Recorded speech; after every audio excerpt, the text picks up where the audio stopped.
Hi mga guys! So ayan po, i-flex ko po sa inyo ang ating nagmamagandang red chandang.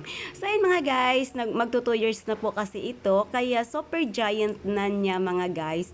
Pero, ayan mga guys, naglelege lang siya, wala siyang baby mga guys, tapos nagja-giant lang siya. Kaya ginawan ko po siya ng paraan mga guys, ayan po, pinropa ko siya mga guys. So ayan. So ang tawag nito na propagation mga guys is air layering propagation mga guys.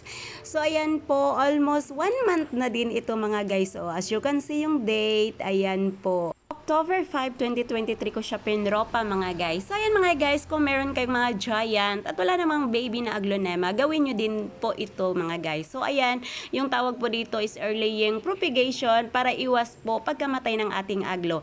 Ayan mga guys, after 2 months pwede nyo na siyang ikat. Ayan, madami na yan roots mga guys. So I hope po madami kayong natutunan sa ating video mga guys. Pag nagustuhan nyo rin yung ating video, please paki-share na din po. Ayan mga guys, thank you for watching. God bless you all po. Bye!